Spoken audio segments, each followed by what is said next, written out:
Cuando despertaron, ya con el sol alto, se quedaron pasmados de fascinación. Frente a ellos, rodeado de helechos y palmeras, blanco y polvoriento en la silenciosa luz de la mañana, estaba un enorme galeón español, ligeramente volteado a estribor. De su arboladura intacta colgaban las piltrafas escuálidas del velamen, entre jarcias adornadas de orquídeas.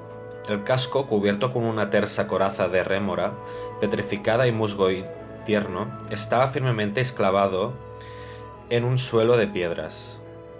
Toda la estructura parecía ocupar ámbito propio, un espacio de soledad y de olvido, vedado a los vicios del tiempo y a las costumbres de los pájaros. En el interior, los expedicionarios exploraron con un fervor sigiloso. No había nada más que un apretado bosque de flores. El hallazgo del galeón, indicio de la proximidad del mar, quebrantó el ímpetu de José Arcadio Buendía. Consideraba como una burla de su travieso destino haber buscado el mar sin encontrarlo. Al precio de sacrificios y penalidades, sin cuento y haberlo encontrado, entonces sin buscarlo, atravesado en su camino como un obstáculo insalvable.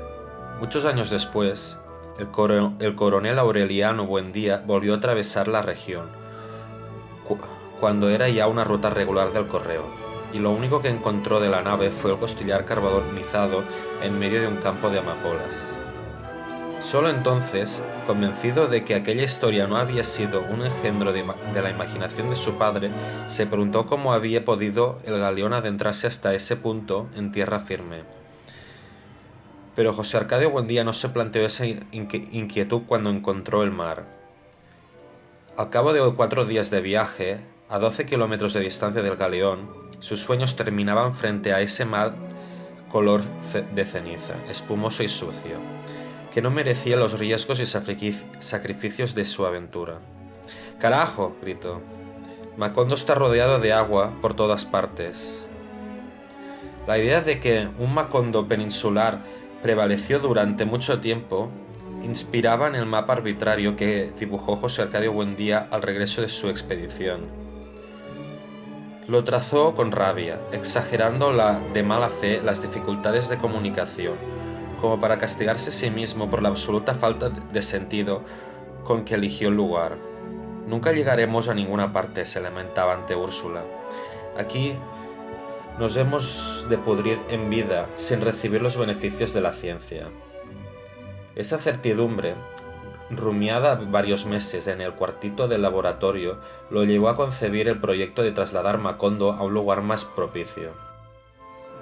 Pero esta vez Úrsula se anticipó a sus designios febriles. En una secreta e implacable labor de hormiguita predispuso a las mujeres de la aldea contra la veleidad de sus hombres, que ya empezaban a prepararse para la mudanza. José Arcadio Buendía no supo en qué momento ni en virtud de qué fuerzas adversas sus planes se fueron enredando en una mañana de pretextos, contratiempos y evasivas, hasta convertirse en pura y simple ilusión. Úrsula lo observó con una atención inocente y hasta sintió por él un poco de piedad. La mañana en que lo encontró en el cuartito del fondo comentando entre dientes sus sueños de mudanza, mientras colocaba en sus cajitas originales las piezas de laboratorio. Lo dejó terminar, lo dejó clavar las cajas y poner sus iniciales encima de su hisopo entintado, sin hacerle ningún reproche, pero sabiendo ya que él sabía, porque se lo oyó decir en sus sordos monólogos, que los hombres del pueblo no le secundarían en su empresa. Solo cuando empezó a desmontar la puerta del cuartito, Úrsula se atrevió a preguntarle por qué lo hacía, y él le contestó con una cierta amargura: puesto que nadie quiere irse, nos iremos solos. Úrsula no se alteró. No nos iremos, dijo. Aquí nos quedamos, porque aquí hemos tenido un hijo. Todavía no tenemos un muerto, dijo él. Uno no es de ninguna parte mientras no tenga un muerto bajo tierra. Úrsula replicó, con una suave firmeza. Si es necesario que yo muera para que se queden aquí, me muero. José Arcadio Buendía no creyó que fuera tan rígida la voluntad de su mujer. Trató de seducirla con el hechizo de su fantasía, con la promesa de un mundo prodigioso donde bastaba con echar unos líquidos mágicos en la tierra para que las plantas dieran frutos a voluntad del hombre, y donde se vendía a precio de baratillo toda clase de aparatos para el dolor. Pero Úrsula fue insensible a su clarividencia. En vez de andar pensando en tus alocadas novelerías, debes ocuparte de tus hijos, replicó. Míralos como están, abandonados a la buena de Dios, igual que los burros. José Arcadio Buendía tomó al pie de la letra las palabras de su mujer. Miró a través de la ventana y vio los dos niños descalzos en la huerta soleada, y tuvo la impresión de que solo en aquel instante habían empezado a existir, concebidos por el conjunto de Úrsula. Algo ocurrió entonces en su interior, algo misterioso y definitivo, que lo desarraigó de su tiempo actual, lo llevó a la deriva por una región inexplorada de los recuerdos. Mientras Úrsula seguía barriendo la casa que ahora estaba segura de no abandonar en el resto de su vida, él permaneció contemplando a los niños con mirada absorta, hasta que los ojos se le humedecieron y se los secó con el dorso de la mano. Exhaló un hondo suspiro de resignación. Bueno, dijo, diles que vengan a ayudarme a sacar las cosas de los cajones. José Arcadio, el mayor de los niños, había cumplido 14 años. Tenía la cabeza cuadrada, el pelo hirsuto y el carácter voluntario de su padre, aunque llevaba el mismo impulso de crecimiento y de forma física. Ya desde entonces era evidente que carecía de imaginación. Fue concebido y dado a luz durante la penosa travesía de la sierra, antes de la fundación de Macondo. Y sus padres dieron gracias al cielo al comprobar que no tenía ningún órgano de animal. Aureliano, el primer ser humano que nació en Macondo, iba a cumplir 6 años en marzo. Era silencioso y retraído. Había llorado en el vientre de su madre y nació con los ojos abiertos. Mientras le cortaban el ombligo, movía la cabeza de un lado a otro reconociendo las cosas del cuarto y examinaba el rostro de la gente con una curiosidad sin asombro. Luego, indiferente a quienes se acercaban a conocerlo, mantuvo la atención concentrada en el techo de la palma, que parecía a punto de derrumbarse bajo la tremenda presión de la lluvia.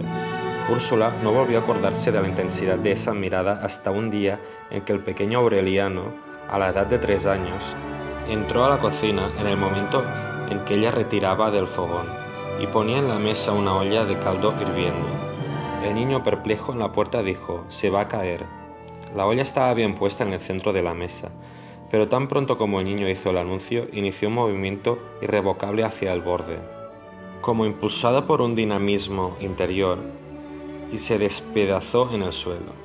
Úrsula, alarmada, le contó el episodio a su marido, pero esto lo interpretó como un fenómeno natural. Así fue siempre, ajeno a la existencia de sus hijos, en parte porque consideraba la infancia como un periodo de insuficiencia mental, y en parte porque siempre estaba demasiado absorto en sus propias especulaciones quiméricas. Pero desde la tarde en que llamó a los niños para que lo ayudaran a desempacar las cosas del laboratorio, les dedicó sus mejores horas. En el cuartito apartado, cuyas paredes se fueron llenando poco a poco de mapas inverosímiles y gráficos fabulosos, les enseñó a leer y a escribir y a sacar cuentas. Y les habló de las maravillas del mundo, no solo hasta donde le alcanzaban sus conocimientos, sino forzando a extremos increíbles sus límites de su imaginación. Fue así como los niños terminaron por aprender que en el extremo meridional del África había hombres tan inteligentes y pacíficos que su único entretenimiento era sentarse a pensar, y que era posible atravesar a pie el mar Egeo saltando de isla en isla hasta el puerto de Salónica. Aquellas alucinantes sesiones quedaron de tal modo impresas en la memoria de los niños, que muchos años más tarde, un segundo antes de que el oficial de los ejércitos regulares diera la orden de fuego al pelotón de fusilamiento, el coronel Aureliano Buendía volvió a vivir la tibia tarde de marzo en que su padre interrumpió la lección de física y se quedó fascinado con la mano en el aire y los ojos inmóviles, oyendo a la distancia los pífanos y tambores y sonajas de los gitanos que una vez más llegaban a la aldea. pregonando el último y asombroso descubrimiento de los sabios de Memphis. Eran gitanos nuevos, hombres y mujeres jóvenes que solo conocían su propia lengua, ejemplares hermosos de piel aceitada y manos inteligentes, cuyos bailes y músicas sembraron en las calles un pánico de alborotada alegría, que sus loros pintados de todos los colores recitaban romanzas italianas, y la gallina que ponía un centenar de huevos de oro al son de la pandereta, y el mono amaestrado que adivinaba el pensamiento, y la máquina múltiple que servía al mismo tiempo para pegar botones y bajar la fiebre, y el aparato para olvidar los malos recuerdos, y el emplasto para perder el tiempo, y un millar de invenciones más, tan ingeniosas e insólitas que José Arcadio Buendía hubiera querido inventar la máquina de la memoria para poder acordarse de todas. En un instante transformaron la aldea. Los habitantes de Macondo se encontraron prontos perdidos en sus propias calles, aturdidos por la feria, llevando un niño de cada mano para no perderlos, tropezando con saltimbanquis de dientes acorazados de oro y malabaristas de 6 brazos, sofocando por el confuso aliento del estiércol, y sándalo que exaltaba la muchedumbre. José Arcadio Buendía andaba como un loco buscando a Melquíades por todas partes, para que le revelara los infinitos secretos de aquella pesadilla fabulosa. Se dirigió a varios gitanos que no entendieron su lengua. Por último, llegó hasta el lugar donde Melquíades solía plantar su tienda, y encontró un armenio que anunciaba en castellano un jarabe para hacerse invisible. Se había tomado de un golpe una copa de la sustancia ambarina. Cuando José Arcadio Buendía se abrió paso a empujones por entre el grupo absorto que presenciaba el espectáculo y alcanzó a hacer la pregunta, el gitano lo envolvió en el clima atónico de su mirada. Antes de convertirse en un charco de alquitrán pestilente y humeante sobre el cual quedó flotando la resonancia de su respuesta, Melquíades murió.